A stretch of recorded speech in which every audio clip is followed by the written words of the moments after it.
Class 12-এ তোরা যারা third semester পরীক্ষা দিবি, তোদের রেশিও অ্যানালিসিস আমি ক্লাসে করাচ্ছি। সেখানটাতে তোরা যেটা দেখতে পেয়েছিস, তোদের এই ক্লাসে আমি যেটা করাচ্ছি সেটা হচ্ছে অ্যাক্টিভিটি রেশিও। তার মানে অ্যাক্টিভিটি রেশিও মানে একটা প্রতিষ্ঠানের ম্যানেজমেন্ট, মানে তার অ্যাক্টিভিটিসটা কীরকম, ভালোর দিকে না খারাপের দিকে, মানে পজিটিভ না নেগেটিভ, সেটা দিয়ে কোম্পানির আদৌ কোনো লাভবান সে হচ্ছে কি না, সেই জায়গাটা এখান থেকে মেজার করা যায়। তোদের ক্লাসে পড়িয়ে এসেছিলাম ইনভেন্টরি টার্নওভার রেশিও বা স্টক টার্নওভার রেশিও, বলেছিলাম যে এখন আর স্টক কথাটা নেই, তার জায়গায় ইনভেন্টরি কথাটা চলে এসছে। এবারে আমরা যেটা মানে রেশিওটার কথা ভাববো সেটা হচ্ছে ডেটর্স টার্নওভার রেশিও। যদিও ডেটর্স টার্নওভার রেশিও কথাটাও কিন্তু এখন আর নেই। কি বললাম? Debtors turnover ratio. বর্তমান কথা কি তাহলে? বর্তমান কথা হচ্ছে ট্রেড রিসিভেবল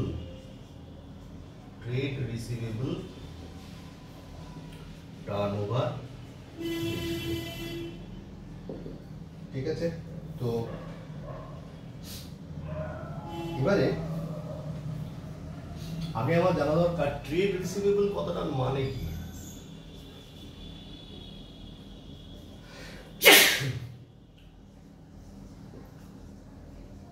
ট্রেড রিসিভেবল কথাটার মানে হচ্ছে সানড্রি ডেটর্স প্লাস বিলস রিসিভেবল, মানে সানড্রি ডেটর্সের সাথে বিল রিসিভেবলকে যোগ করলে আমরা পাই হচ্ছে ট্রেড রিসিভেবল। কেমন? তো সেই জন্যে ডেটর্স টার্নওভার রেশিওকে এখন ট্রেড রিসিভেবল টার্নওভার রেশিওই বলা হয়। যাই হোক, সে কি না হয় আমাদের ব্যাপারটা নিয়ে একটু এগোই। তাহলে ট্রেড রিসিভেবল টার্নওভার রেশিও দেওয়া হয়েছে 6 টাইমস।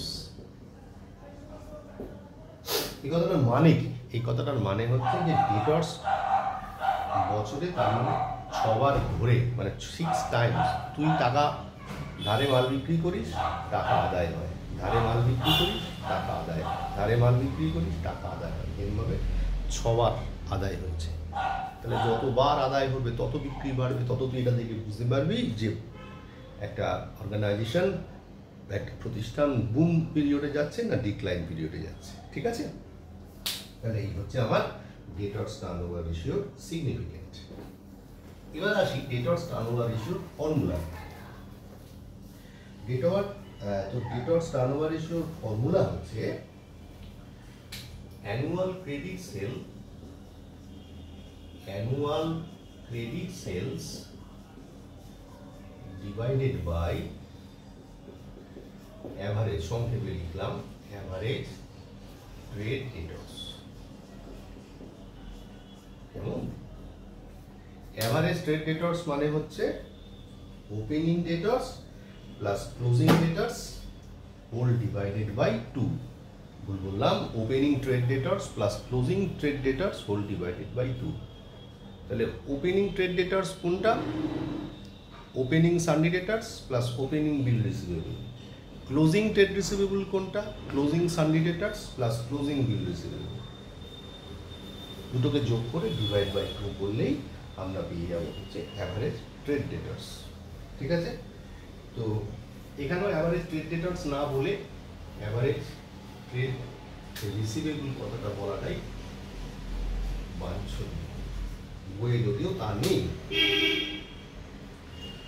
তো যাই হোক, এবার যে বইটা আমি করাই সেই বইয়ের প্রথম উদাহরণে আয়, পেজ নাম্বার 183। ক্রেডিট সেলস কত বলেছে? 18 লাখ। আর দেখ ডেটর্স বলেছে, বিল রিসিভেবল বলেছে। তাহলে কি করব? তাহলে আমি ট্রেড রিসিভেবলটা বার করব। ট্রেড রিসিভেবলটা বার করব। কিভাবে বার করব? বার করব ডেটর্স প্লাস বিলস রিসিভেবল। কি বললাম? ডেটর্স প্লাস বিল রিসিভেবল। তার মানে কত? 1,80,000 প্লাস 1,20,000, তাহলে কত হলো? 3 লাখ।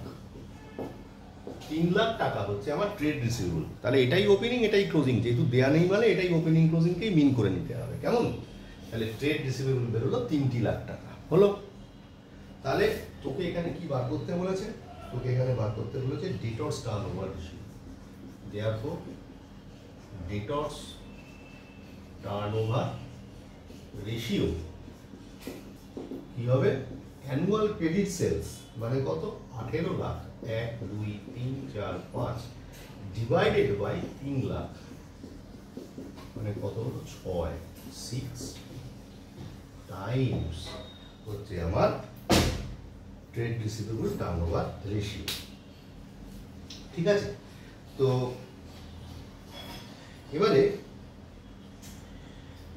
এই যে 6 টাইমস বেরোলো, অনেক সময় অঙ্কের ভেতরে না অ্যাভারেজ কালেকশন পিরিয়ড বার করতে বলতে পারে। তাহলে অ্যাভারেজ কালেকশন পিরিয়ড বার করতে বলতে পারে মানে কি? বছরে 6 টাইমস হচ্ছে আমার ডেটর্স টার্নওভার রেশিও। তাহলে অ্যাভারেজ কালেকশন পিরিয়ডটাকে কত হবে? 12 ডিভাইড বাই 6, তার মানে কি 2 মাস অন্তর অন্তর এই যেটা বেরোলো এটা হচ্ছে 2 মাস। তাহলে 2 মাস অন্তর অন্তর আমার কি হবে? টাকাটা তার মানে আদায় হচ্ছে। এই হচ্ছে কনসেপশন। একটু দেখে নি ভিডিওটা কতটা সময় হলো। হ্যাঁ, আরও একটা অঙ্ক করা যেতে পারে, 6 মিনিট চলছে। এবারে 17 নাম্বার অঙ্কটার দিকে তাকা। অ্যানুয়াল ক্রেডিট সেল বলে দিয়েছে, 3 লাখ পেয়ে গেছি। ওপেনিং ডেটার্সের সাথে ওপেনিং বিল রিসিভেবল যোগ করব, করলে কত হয়? 35,000 টাকা। লিখলাম ওপেনিং ট্রেড ডেটার্স, লেখাই। পুরো অঙ্কটা আমি এখনো বলছি না,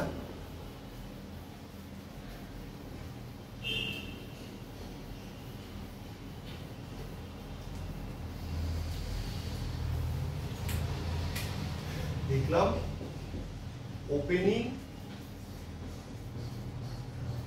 ট্রেড ডেটার্স।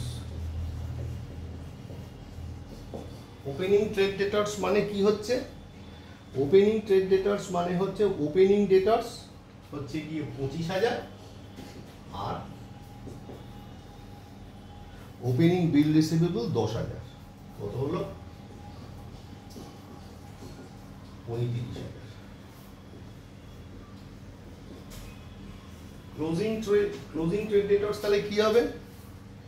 ক্লোজিং ট্রেড ডেটার্স হচ্ছে 35,000 টাকা প্লাস হচ্ছে কি ক্লোজিং বিল রিসিভেবল 5,000 মানে কত? 40,000। তাহলে opening trade debtors plus closing trade debtors পেয়ে গেলাম। তাহলে কি হবে?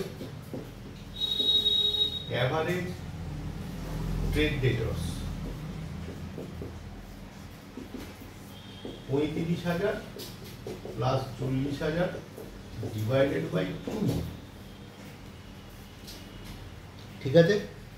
তাহলে অ্যাভারেজ ট্রেড ডেটার্স তাহলে কি দাঁড়ালো? 75,000 ডিভাইড বাই 2 মানে 37,500 হলো। অ্যানুয়াল ক্রেডিট সেল কত আছে? 3 লাখ। তাহলে কি হবে? আমি আর লিখছি না। দেয়ারফর ডেটর্স টার্নওভার রেশিও বা ট্রেড রিসিভেবল টার্নওভার রেশিও কি লিখবো? 3 লাখ ডিভাইডেড বাই 37,500 কত হবে? তাহলে হবে হচ্ছে 3 lakh divided by 37,500, 8 times answer. তার মানে এটাকে যদি আমরা 8 টাইমস 8কে দিয়ে যদি 12কে ভাগ করি তাহলে কত হয়? 1.5 মান্থস মানে 1.5 মাস অন্তর অন্তর। 1.5 মাস মানে কি? খুব সাদা চোখে 45 ডেজ, 30 প্লাস 15, ওই জন্য উত্তরটা এখানে ডেজে রয়েছে। তাহলে এই হচ্ছে মোটামুটি ডেটর্স টার্নওভার রেশিওর কনসেপশন। যেমনভাবে তোদের বই থেকে অঙ্ক করে আরও 2-1টা অঙ্ক আমি দিই তোদের ফর বেটার কনসেপশন। শোন, বোঝ, তারপরে অঙ্কগুলো করে ফেল।